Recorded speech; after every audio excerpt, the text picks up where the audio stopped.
ప్రాచీన శాస్త్రీయ అత్యాధునిక వైద్య విధానాలను వినూత్నంగా ఒకే గొడుగు కింద అందుబాటులోకి తీసుకొచ్చింది మెడి9 ఇంటిగ్రేటెడ్ మెడికల్ సిస్టమ్. రెండోసారి అమెరికా అధ్యక్ష పదవిని చేపట్టిన రోజు నుంచే ఆ దేశంలో అక్రమంగా ఉంటున్న విదేశీయుల మీద ట్రంప్ ఎంత కఠినంగా ఉన్నారో తెలిసిందే. ఇప్పటికే పలు దేశాలకు చెందిన వారిని వారి దేశాలకు పంపిన అమెరికా తాజాగా 205 మంది భారతీయుల్ని ప్రత్యేక విమానంలో పంపేయడం తెలిసిందే. C-17 అనే సైనిక విమానంలో వారిని టెక్సాస్ లోని శాన్ ఆంటోనియో నుంచి పంజాబ్ లోని అమృత్సర్ కి వెనక్కి పంపారు. ఈ విమానం మంగళవారం తెల్లవారుజామున 3 గంటలకు బయలుదేరిన వైనాన్ని ఢిల్లీలోని అమెరికా ఎంబసీ అధికారులు వెల్లడించారు. అమెరికా నుంచి బయలుదేరిన ఈ విమానం మధ్యలో ఇంధనం నింపుకోవడానికి జర్మనీలో రామ్స్టీన్ లో ఆగింది. ఈ విమానం భారత్ కు చేరుకోనుంది. కాకుంటే ఈ విమానంలో తిప్పి పంపిన వైనంపై విమర్శలు వ్యక్తమవుతున్నాయి. ఈ విమానంలో గౌరవప్రదంగా అయితే 140 మందికి మాత్రమే ప్రయాణించే వీలుంది. అందుకు భిన్నంగా 205 మందిని తరలించడంపై విమర్శలు వెల్లువెత్తుతున్నాయి.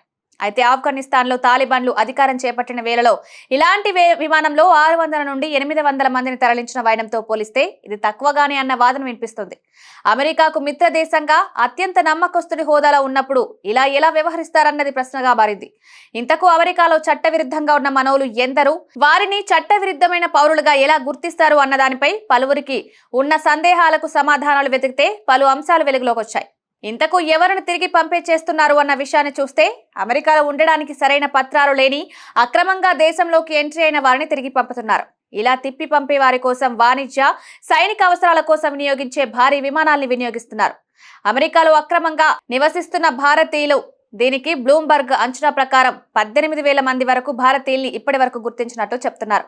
అమెరికా హోంల్యాండ్ అధికారుల లెక్కల ప్రకారం 20,407గా చెప్తున్నారు. వీరి నుంచి సరైన పత్రాలు లేవని చెప్తున్నారు. ఇందులో 17,940 మందిని వెనక్కి పంపేందుకు తుది ఉత్తర్వులు జారీ చేసినట్టు చెప్తున్నారు.